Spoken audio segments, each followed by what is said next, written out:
દ્વારકાના વરવાડા ગામે દરિયા કિનારે કન્ટેનર તણાઈને આવ્યું। કન્ટેનર દરિયામાંથી તણાઈને કિનારે પહોંચી ગયું। દ્વારકા પોલીસે ઘટના સ્થળે પહોંચી અને વધુ તપાસ પણ અત્યારે શરૂ કરી છે। કન્ટેનરમાં શું ભરેલું છે અને આ કન્ટેનર ક્યાંથી આવ્યું છે તે દિશામાં પણ તપાસ શરૂ કરવામાં આવી છે। જો કે આ કન્ટેનર તણાઈને આવતા તેની પાસે બંદોબસ્ત પણ ગોઠવી દેવામાં આવ્યો છે।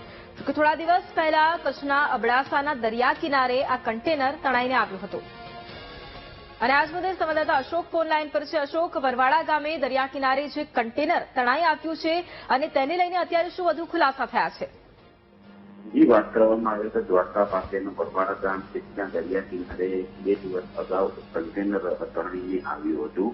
જો કે પોલીસની જાણ થતાં પોલીસ ત્યાં ઘટના સ્થળે પહોંચી હતી અને કન્ટેનર આખું લિક્વિડથી ભરેલું હતું। એટલે શું લિક્વિડથી ભરેલું છે એના માટે એસએસએલના રિપોર્ટ પણ કરવામાં આવ્યા છે। એ રિપોર્ટ આવે પછી જ ખબર પડશે કે એ કયા પ્રકારનું અંદર લિક્વિડ છે અને કન્ટેનર કેવી રીતે દરિયામાંથી તણાઈને આવ્યું છે તે દિશામાં પણ દ્વારકા પોલીસ દ્વારા સઘન તપાસ કરાઈ રહી છે। હાલ તો એ કન્ટેનર પાસે કોઈ લોકોની આવવા જવાની મનાઈ છે, માટે ત્યાં ચુસ્ત પોલીસ બંદોબસ્ત પણ ગોઠવી દેવામાં આવ્યો છે અને તાત્કાલિક આ કન્ટેનરના ઉપરનો જે રાજ છે એના ઉપરથી પડદો ઉઠી શકે એવી શક્યતા છે।